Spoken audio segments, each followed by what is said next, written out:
at day 30, they're gonna get a late fee of $50. What's going on, guys? Welcome back to Full-Time Side Hustlers. Today we're going to show you some of the complications of owning a storage facility.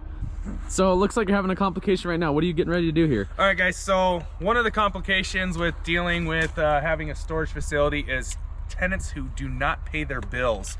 Yep. So my current facility right now, we've got 36 units that are built. We are fairly new. We're running into our third season right now. I've only had one tenant out of the 36 that decided they didn't want to pay their bill. Yikes. My facility here, we do a 30-day notice. At 30 days of non-payment, we issue them a lockout, so they cannot access this electronic gate here. It's got a keypad. Each customer has keypads to get in and out with their code.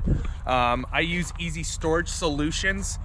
They do all my billing, everything, so I don't physically have to have a facility here or a owner to be here to run this facility. Everything is done online. Right. So these tenants will get at day 30, they're going to get a late fee of $50, and then they're going to get a notice 3 days after that for a lockout. On day 60, I will come in, which is what we're doing here now, and I will put my lock on their unit and cut their lock off. We will take pictures of the unit, and then in 2 weeks we will post that unit up for auction to help me recuperate some of the money that I'm not getting paid. So this particular unit here pays at $300 a month. So after 60 days, I'm $600 out with not getting a revenue off of it. Yikes. So you can see why we try to keep up on this. Like I said, most of my tenants have been really good. We've only had one over the last few years that decided they didn't want to pay. I also email them, I'll call them to say, hey, is there something I can do to help you guys out? Right. Can you make some of the payment? Like, I try to work with my tenants, but there also comes a point where this is a business. Gotta pay the bills. If I'm not getting paid, then I'm not able to pay my bills. So that's what we're gonna do right now. We're gonna go cut this lock off here. So he's got his angle grinder, and we ran an extension cord here all the way to the power supply, which is up there by that shed. This is the unit that we're going to be cutting lock off here. It is unit number 3. So I have actually already threw on my lock here. I will be cutting this lock off. All right, all you, son.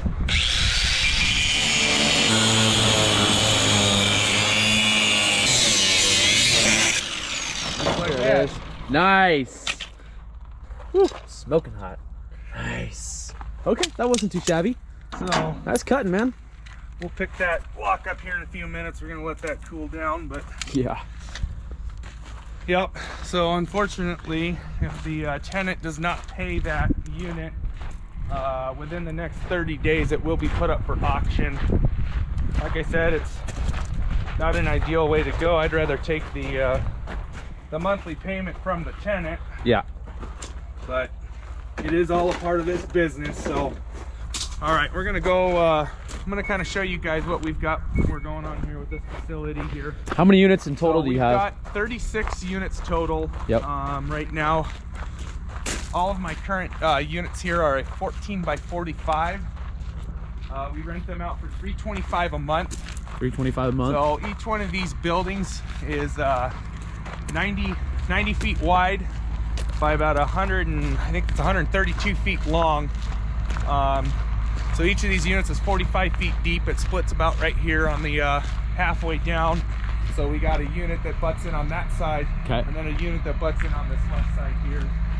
We put 70 feet in between the buildings to make it a lot easier for our tenants that have bigger boats and RVs, stuff like that. A lot of facilities only do like 55 feet. It may not sound like a lot, but that extra 15 feet or so in between the buildings really helps out. And this is our main highway here that comes through Athol, where we're located. Get plenty of street frontage here, freeway frontage. So this is the end of unit 36 down there. These two pads I just had poured. I am waiting on the construction company. Over here to our left is all of the material for these two buildings. So I will be adding in, these are all going to be 12 by 30. There is going to be 11 units per building here, so we're gonna be adding 22 more units. Wow. At 12 by 30. Nice. We were gonna start those at about 225 to 250 a month. I do have quite a bit of a waiting list already, so I'm hoping these construction guys can get over here and get this built. We do have winter coming, which is Yeah.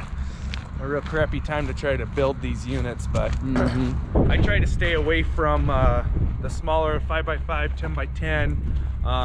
Those units usually attract more people that like to put their stuff in there and then not pay their bill. If you've got a unit here that you're paying $300 plus a month for, you've got something that's pretty valuable, so you're gonna pay your bills more often than not. So, right. So explain to them why you need a water holding tank. So this here is our shed. Each of these hydrants we had to put in. This is a 3-phase pump motor. We put out 2,000 gallons a minute, which is ridiculous for what the fire code wanted. This well goes down 470 feet. Holy heck. Through this concrete cylinder here.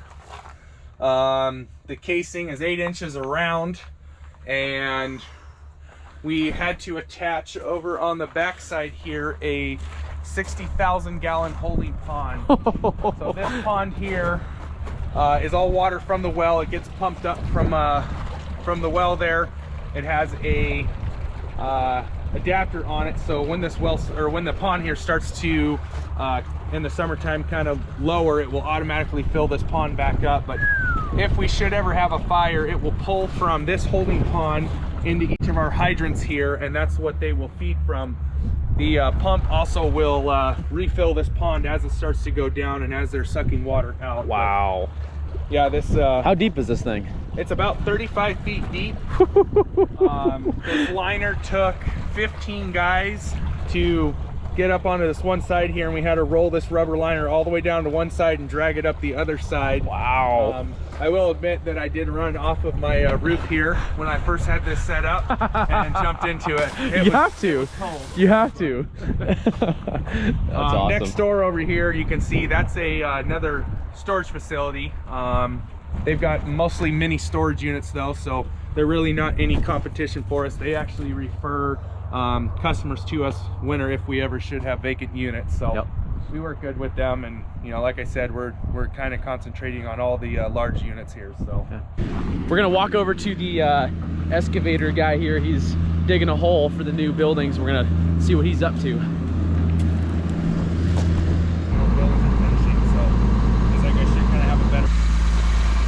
So right now the excavator guy is digging a hole down to level right now. This dirt right here is 4 feet taller than this dirt. These are where the new units are gonna go. It's quite a bit of fill dirt to move out, but honestly, the way I've been seeing these guys working, they got a lot of this fill dirt moved really, really quickly. There used to be a massive mound of dirt right here, and that was gone within a matter of a couple days. So honestly, I think they'll be done here pretty soon. It's pretty good moving. So this is the electrical pipe that's going to be running from this first building. It's going to run all the way down to the new buildings there. So we need about 250 feet of pipe. 20, so we've got 400 feet. So we've got plenty because we need right under 300. That pipe right there I bought like 6 months ago because there is a shortage on underground electrical pipe. Jeez. And when I bought that stuff 2 years ago when we did this first building, I paid 70 cents a foot. That stuff right there cost me $2.90 a foot. Woo! So that adds up.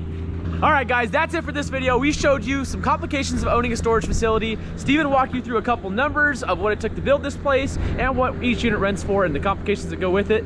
If you guys want to see more videos like this, make sure to subscribe, hit that like button. We got plenty more to come. stay tuned.